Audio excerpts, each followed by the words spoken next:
I'm going back from where we were in our survey of painters. I mean, mostly it was chronological, following a particular line of painters. But in the process, I missed, well, I couldn't figure out how to include someone who's very important and who's quite interesting because of the moment at which he arrived on the scene. And that is, this is a self-portrait at age 13. If you want to be a little bit intimidated, you know, Oh, the guy was obviously a brilliant draftsman right from the beginning. But the thing about Durer, he's now about 150 years back from where we reached with Rembrandt. He's around the same time as Leonardo, Raphael, and old Giovanni Bellini in Venice. In fact, he corresponded with both Leonardo and Raphael, and he knew Giovanni Bellini quite well because he visited Venice on several occasions. But he was born in Nuremberg in Germany, and he was born about 50 years, no, he's born actually 20 years after the invention of the printing press by Gutenberg. And this is an incredibly significant thing because the printing press totally changed the world and set off an incredible social upheaval, because all of a sudden, information which had been exclusively in the hands of the church and the powerful could now be dispersed in the languages of the people in a form that was cheap enough so it could be, everyone who could read could read these books. So all of a sudden people could read the Bible in their own language, which immediately which actually fed something that was already going on. There was already a real criticism, especially in the North, of the corruption of the Catholic Church. But now they could read the Bible and they could say, I don't agree with what the church is saying about this. So it was what fed the Protestant movement. And what has happened with the internet is of a similar nature, actually, because all of a sudden with WikiLeaks and other phenomena like this, the powerful can't hold on to and keep information in a private reserve anymore. It's out there all over the place. And it's creating immense social discord, which may be a necessary thing. So Albrecht Durer, his father was a goldsmith, which is interesting because if you remember, a lot of the painters in Italy artists in Italy who became famous painters, sculptors, architects, began as goldsmiths. So it's the same phenomenon here, except his uncle was a goldsmith who decided to adopt the new technology. And right in the beginning, he started printing. And young Durer worked with him and not only learned to draw, but learned how to make woodcuts, incredible woodcuts. And with these woodcuts, and I'll show you one of his middle period here, he became a household word throughout the whole of Europe. He was the first kind of superstar in Europe of the arts. This is the Four Horsemen of the Apocalypse, and it's a woodcut. And think about the skill that's necessary here. One of the things about woodcuts is you don't draw the lines, you create the empty spaces between the lines. Have we lost Maria, or is she there too? Hi, Maria. Oh, good. Okay. So you have and when these very fine lines are made by very fine pieces of wood raised up above, raised up to the surface. The problem is you can't make the lines too fine because the wood will break. And it's also an incredibly laborious way to create an image. But he was an absolute master at it. And as I said, became famous throughout Europe, became very famous in Italy. Vasari mentions him on the historian of Italian artists mentions him on several occasions because his prints were there. So when he did finally go to Italy in his early years, he was welcomed as on equal terms with the leading artists of Italy. But he had a problem, which was there wasn't any major patronage of the arts in Germany or Northern Europe at that time. So he had to make a living off his prints because they could be sold, because you could make many of them, you could sell them fairly cheaply, and they, you could get a market that way. He also liked to do watercolors. His watercolors are very interesting. Some of them seem quite modern. This is actually Nuremberg, where he lived. They're very, his woodcuts, his watercolors as opposed to his woodcuts are very literal and almost coldly analytical a lot of the time, but I think quite interesting. And he did these throughout his life, but some of them seem like they could have been done by a modern artist, like this one. This one seems almost surreal. I don't know what other people think of it, but it's kind of disturbing to me. Yeah, it is really surreal. Mm-hmm. With the trees. The dead trees over here, or, who knows what happened to them. And this empty space with the purple water in the foreground. It's an unusual painting. Mm-hmm. Well, I was just going to say the one before it, Nuremberg actually looks like that. I've been to his house there. You have? Okay. So I went to his home, which is a museum. But Nuremberg actually really looks that kind of storybook. Looks like something straight out of a fairy tale. Was it restored after the war, or was it not heavily bombed? I think it was. I'm not sure about that. I don't remember now. It's been years ago, but I don't remember. Because in Germany they did rebuild entire areas of cities to the old design. Yeah. But yeah.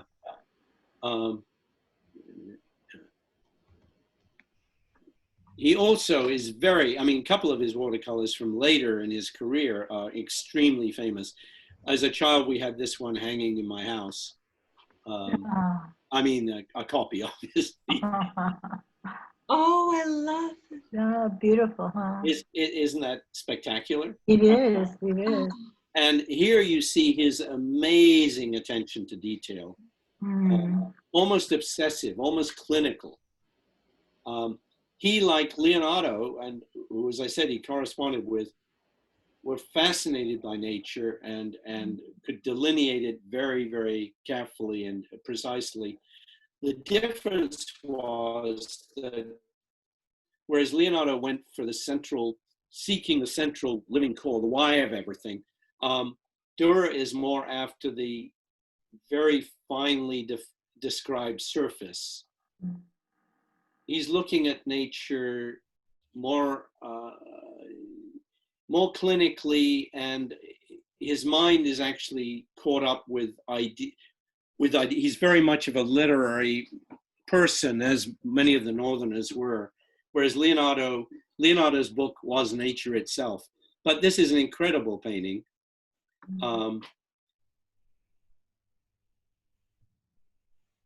And he's sometimes known as the Leonardo of the North. So he was not as, well, he didn't have Leonardo's opportunities. He was living in a place that didn't really appreciate him that much and wouldn't give him all the different projects and opportunities that Leonardo had. And it was something he resented. This is also quite it's known as the great clump of grass.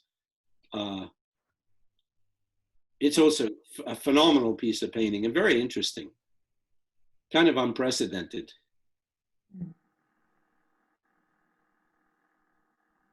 At this time in the North, there were no major painters. He was sort of a solitary figure. And okay, so see if I've left out anything. So by this time he'd been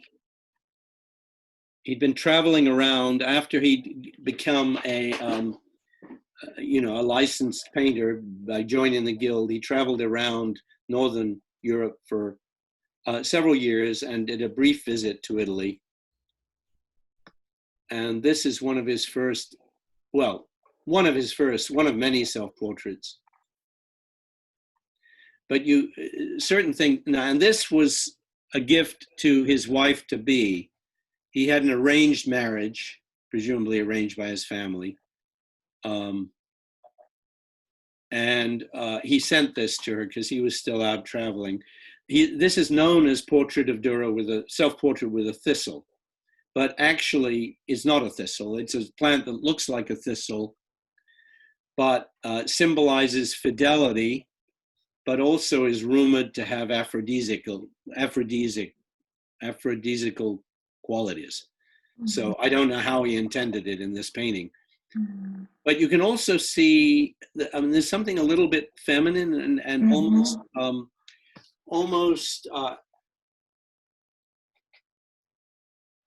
you kind of sense a sexual ambivalence in the painting. There's also this, none of his paintings does he smile or even, there's always a kind of a very serious, almost overly intense quality to his self-portraits. But it's very interesting. And the color, I think, is fascinating in this one.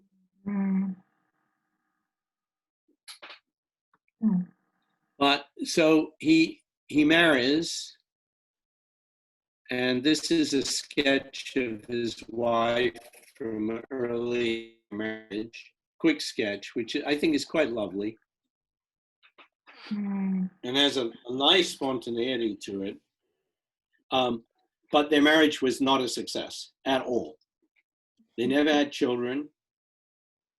Later, he would say horrible things about her, and his friends would call her a shrew. And what I suspect, apart from the fact that he was absolutely obsessed with his work, I think there's a sense that he was sexually ambivalent, and maybe more than that. There's this print here of a man's bathhouse, which is interesting because he puts himself, how do I get this? Just a second. Oh, okay. That's Durer, self-portrait of Durer in the middle there, playing the flute. Oh, really? Yeah. And see this guy looking at him very longingly. Huh. This guy actually resembles, I don't have it here, but he had a very close friend, lifelong friend. And this guy resembles that friend, actually. Wow. And that we know that the friend was bisexual from something he said in one of his letters. So there's this suspicion, which of course is neither here nor there, but I think there's an actual conflict. The conflicts, he was a conflicted person in many ways, but there was this other conflict around his sexuality. It's an interesting print, though. What was it? Ari yesterday said, "Oh, it looks like a gay bathhouse," but it was just a men's bathhouse in Nuremberg at the time.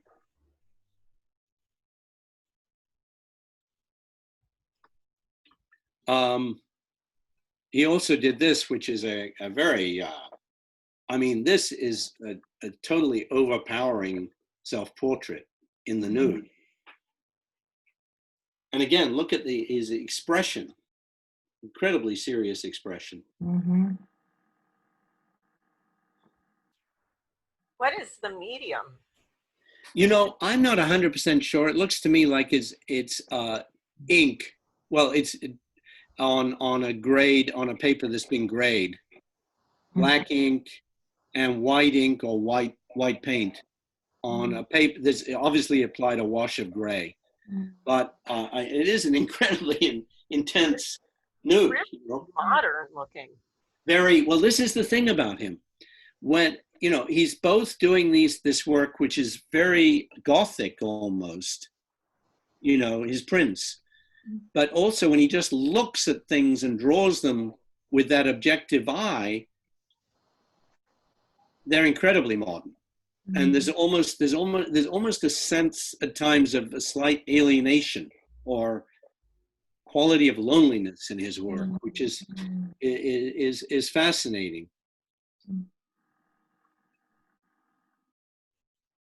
And he was also known to be very melancholic, and he's famous for this print, which is melancholy. And in the time when he was painting, melancholy was considered an attribute of creative people. I mean, it wasn't particularly appreciated or liked, but it was something that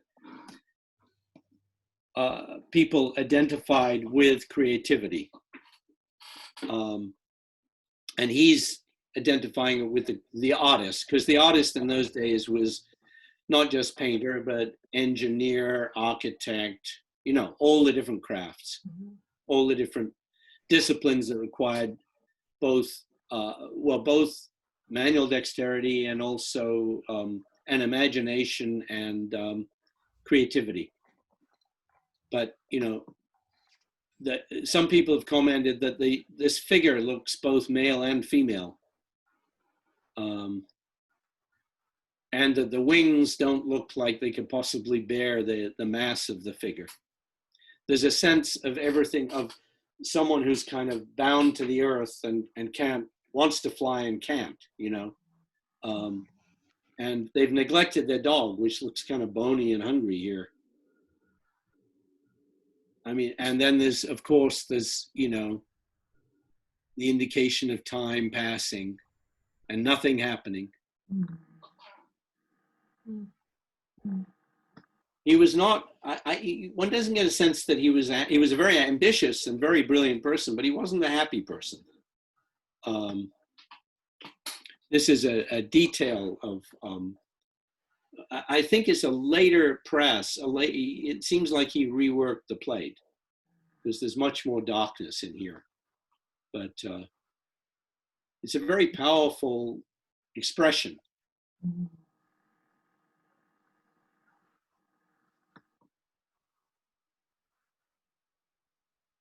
So yeah, he's moved, by the way, you can see he's moved from woodcut, which you could make more woodcuts actually than you could make engravings, because the pressure you had to put on the engraving plate was so high that it would destroy them after a while. And plates were expensive, but he's moved largely to engravings because he wants to be able to, show a lot of detail. But this is a striking portrait of his father because of a number of things. One is,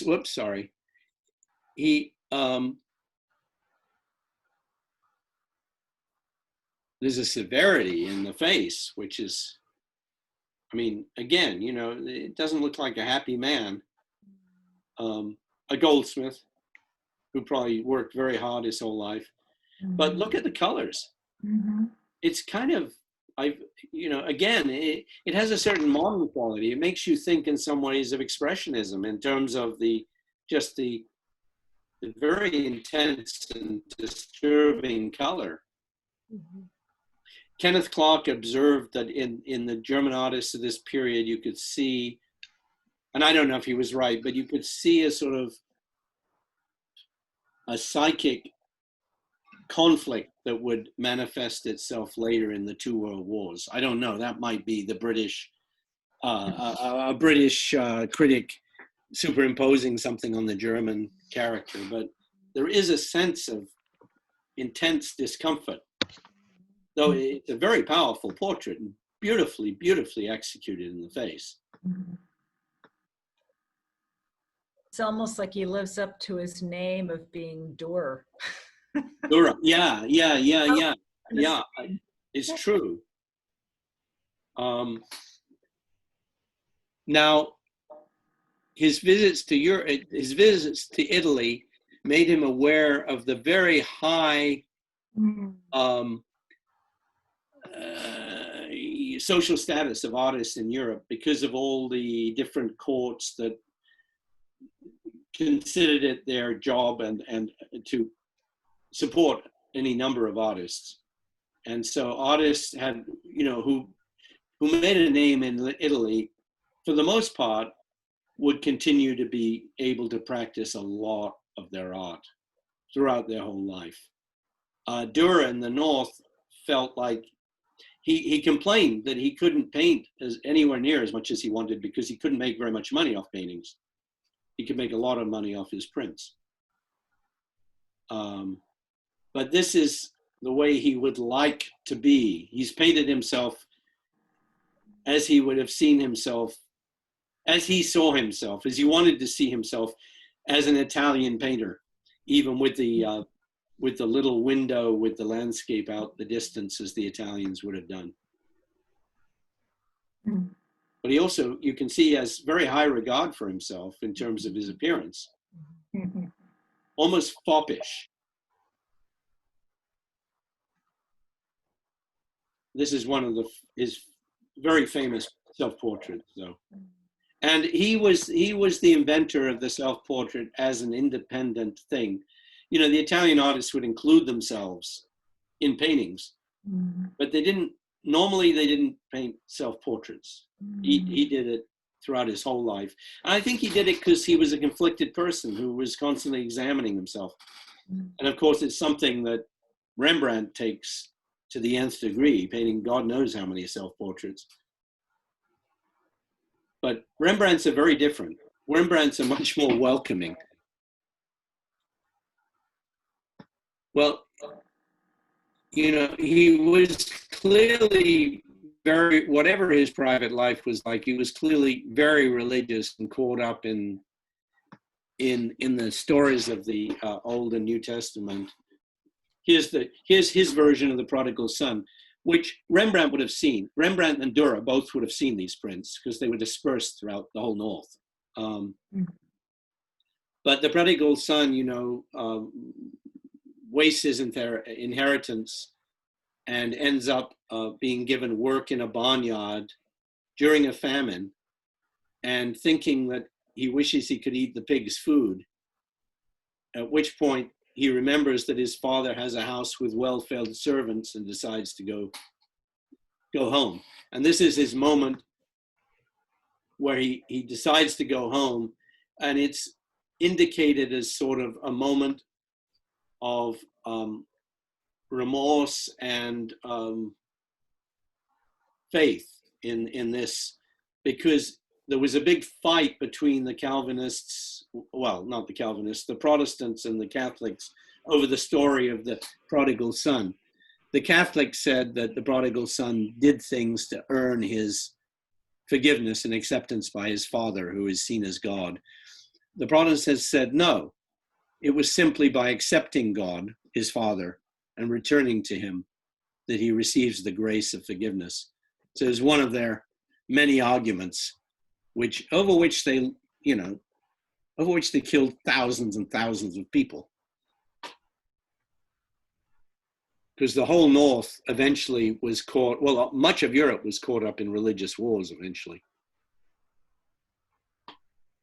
And I mean, in the same vein, he does something that no other artist had done to this point. This is a self-portrait. Remember Leonardo and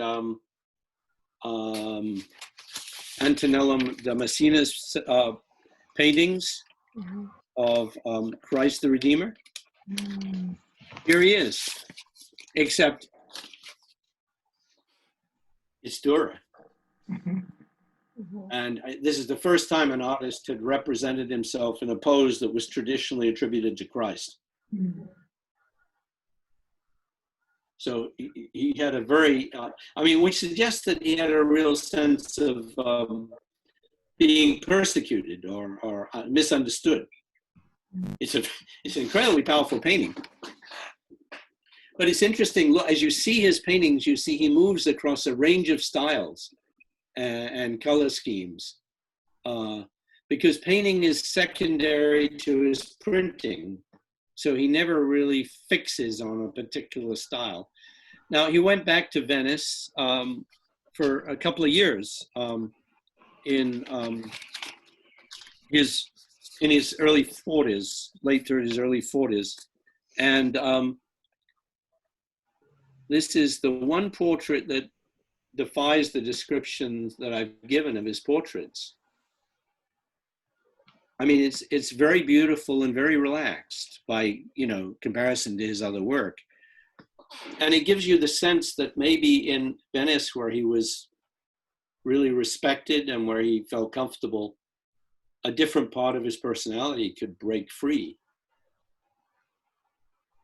Also, that orange, which was so almost acid in the portrait of his father, is tamed here and actually creates a very beautiful harmony in the painting. Portrait of a Venetian woman. Around the same time, he also showed what he could do in the Italian mode. This one is actually in the Uffizi in Florence now. It was acquired at some point as it passed through collectors. It's the Adoration of the Magi, and it has aspects both of northern and southern painting. There's the Italian obsession with perspective that was common during this period, in which he mastered largely on his own, because he didn't have anyone to teach him. In fact, he ended up publishing 3 books. One of them was on math, one of them was on architecture, and another one was on the proportions of the human body. The book he published on math was actually cited by Kepler and Galileo. So the guy was quite brilliant. But this painting is really, I think it's very interesting because the depiction of the figures, so the treatment of the figures is somewhat Italianate, though there's more attention to fine detail than you might see in many Italian paintings. But the background is very, the interest in landscape is a very northern tendency. He's put a lot of attention into the landscape. And this had become a thing that one of the Magi would be a black man. But he's done an excellent job with this figure. I think it's one of his best paintings. And it's a painting you could look at actually for a long time.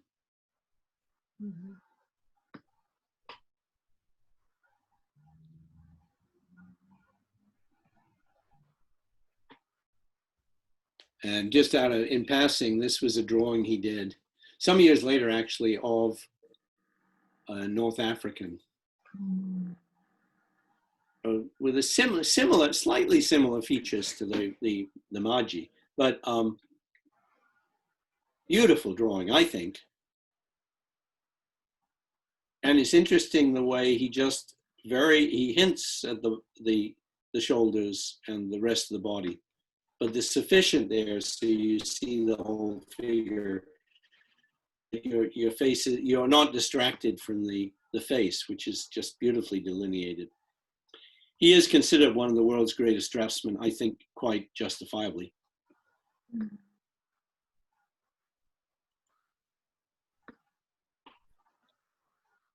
So while he was in Venice, he also was studying the human proportion for the book he would finally write on that, the perfect proportions.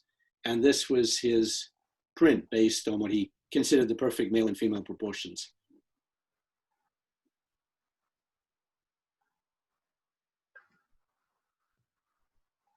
The perfect placement of the leaf here.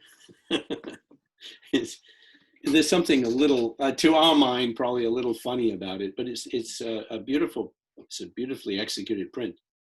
Mhm. The feet are great. The feet, yeah. Well, every part, all the parts of the figures are, I think, beautifully done. Yeah. He also did a painted variation on it, which is quite different. The guy is much less assertive and masculine than in the print. Mhm.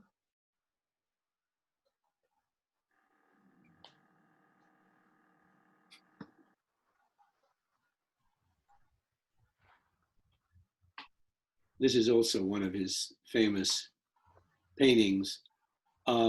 Excuse me, prints. It's Saint Jerome in his study. Mhm, mhm.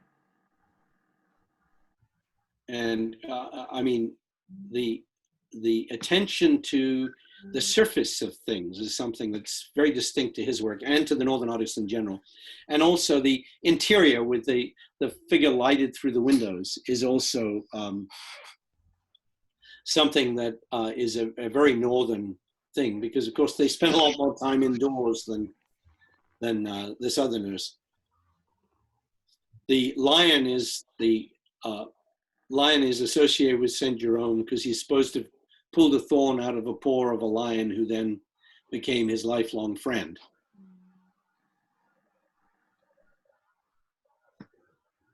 Also, the perspective. Look at the perspective in this; it's absolutely perfect. You almost think he might be showing off a little. I also love the gourd hanging from the ceiling there.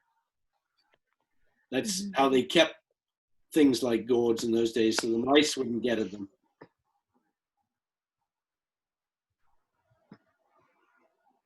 He also, it's interesting that he was quite capable of depicting the sort of everyday life. And one imagines that Bruegel would have seen these.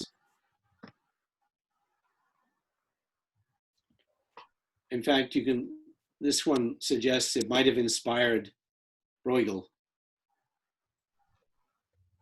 But whereas Bruegel simplified the figures and had a much greater sense of overall composition, Durer is obsessed with the detail of clothing, for instance, and all the folds and textures of the clothing. They're very interesting studies, both of these, I think. The volume of his work is quite stunning. There's like 850 pieces of art to sift through. So later in life, he's in he seeks the patronage of the Holy Roman Emperor. He was living in the center of what was known as the Holy Roman Empire, which was actually German at its center. It wasn't Roman. It just called itself the Holy Roman Empire. At times it reached far into Italy and into France and into Eastern Europe. But this is Maximilian, who granted him a royal pension. And he did this sketch of Maximilian and later did a portrait of him. Later, when Maximilian died, he had to go back to make sure and meet Charles V. This is the Charles of Spain too, during the time of the conquest of the Americas. And when he went back to renew his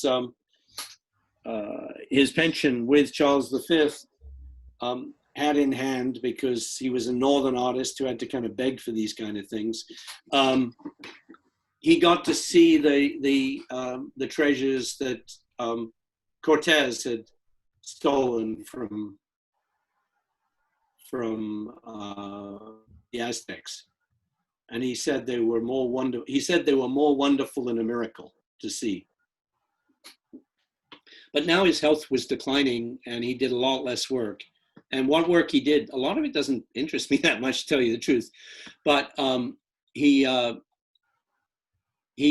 was friends. He was aware of the whole Protestant movement. He was pretty good friends with Erasmus of Rotterdam, whose writings on the corruption of the church were one of the inspirations for Martin Luther, actually, and was somewhat of a shock to Erasmus and later to Martin Luther, how violent the movement became.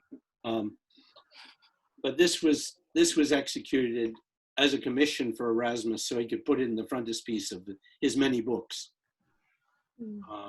One of them was, one of his famous books was In Praise of Folly, which was a sort of somewhat humorous critique of the corruption of the Catholic Church.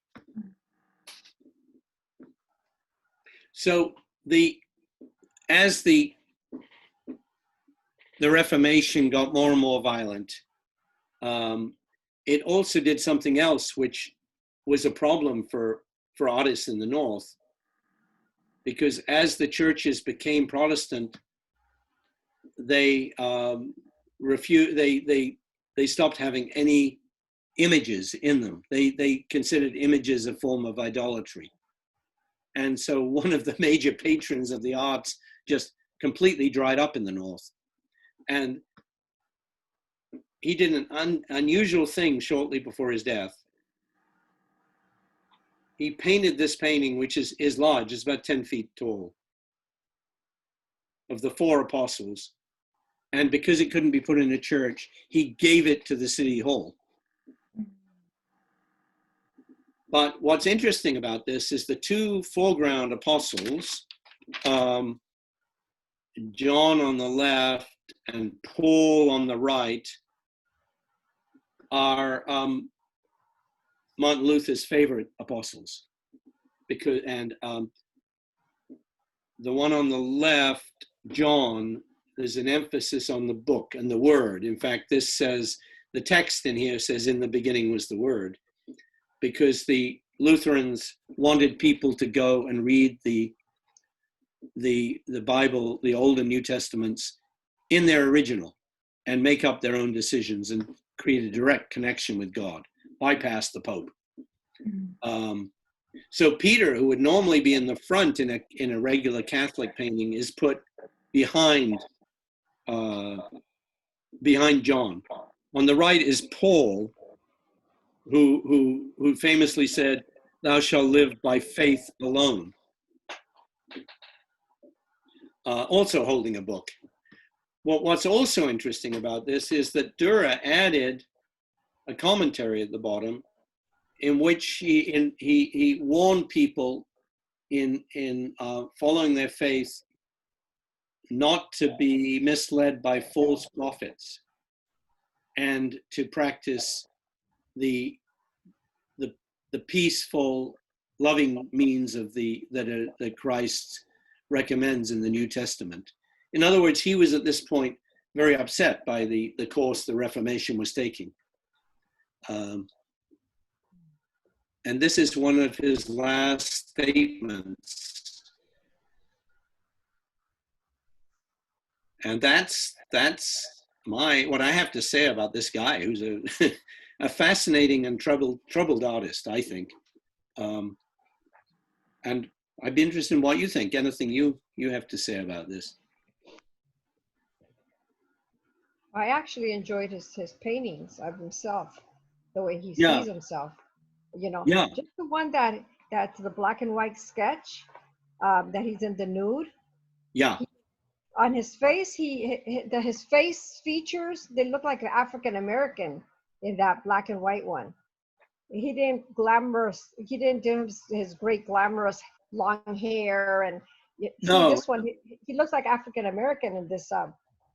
Yeah. You know, but the other ones do resemble him, except this one. Well, this one, I think he's got his hair. It looks like he has his hair in a net, actually, or something like it. Maybe he's depicting himself as he would be in the bathhouse.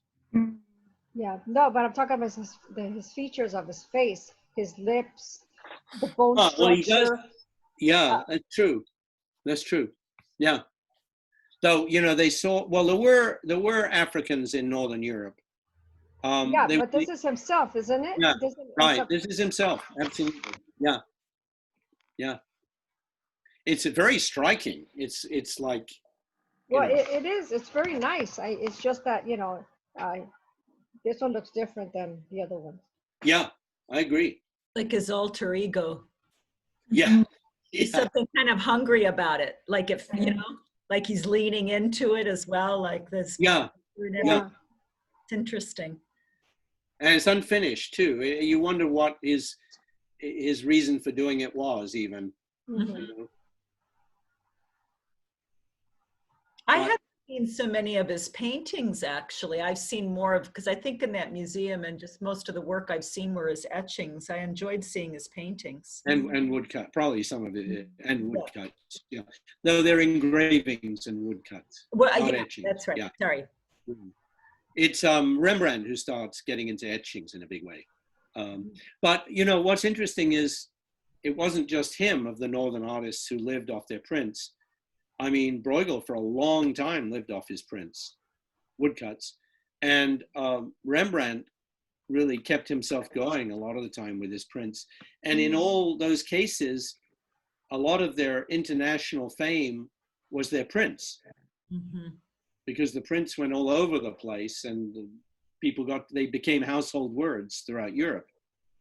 So this was so the printing press, which, you know, just changed the world almost overnight, was also their means of survival. It's interesting, and it's interesting. I mean, it's very relevant today as well as.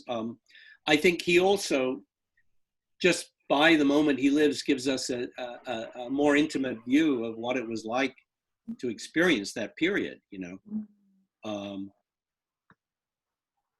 yeah. So, any other thoughts? I mean, he's extremely talented with just drawing, and it makes me think if that's a good approach for myself and the portrait, just to at least get the proportions right and not think too much about color and, it's just some of the heavier thinking and just like go straight to proportions and. Well, okay. I mean, he's doing a different kind of painting than I'm encouraging you to do when I encourage you to do sketches. His work is very much dominated by line for the most part. Yeah. What I would say is you can block in very loosely and thinly a color scheme with, and then you can very clearly demark the drawing on top of that if you want, and then you can work that drawing into what you've already started. That's how I often work. I don't if you immediately do a really fine drawing, you're very limited by it. Yeah. And I mean, like on paper, I just do a lot of studies with pencil and then move into. Yeah, well, I would do both. Yeah. I would do both, but no, drawing and lots of drawing is always a good thing, always. As long as you don't get stuck with line, which is what happens to a lot of people. Yeah. You can't, I mean, the thing about him was he could do that magnificent line and also do a fine painting partly because he was a genius. And also because he just worked at it so hard. Yeah. You've got to realize these people, I mean, at 13, he's doing a drawing like this. Yeah. That's amazing. And, he's working, his father is a goldsmith, his uncle was a goldsmith. These are people who work day and night, every day. In fact, I think my sense is he died in his 60s, and he complains the last 10 or 15 years that his health is declining and his hands are getting weaker and his eyes are getting worse. Think of the work of carving those woodcuts, of doing all those engravings with a burin, in metal. I mean, With poor lighting. in probably a lot of the time in very poor lighting. Yeah, yeah, by candlelight. While his wife was somewhere else, just feeling neglected, probably. Who knows? I mean, I probably shouldn't speculate, but it sounds like it was a very unhappy marriage, which is kind of sad. It's very sad. You don't get that sense with Rembrandt at all, you know. I mean, he had his problems. He got into a lot of trouble, but he had good relationships with his partners, you know. How do you pronounce his first name? Albert? Durer. Albrecht? Albrecht. Albrecht. That's how I pronounce it. That Yeah. may not be correct. Is that correct, Wendy? You know? I would say Albrecht. It's a, Albrecht? you know, kind of a guttural. Okay, yeah, right. You got to get that guttural thing. In there, right? Yeah, yeah. So, anyway, so Cassandra, I need to get together with you in the next couple of days to learn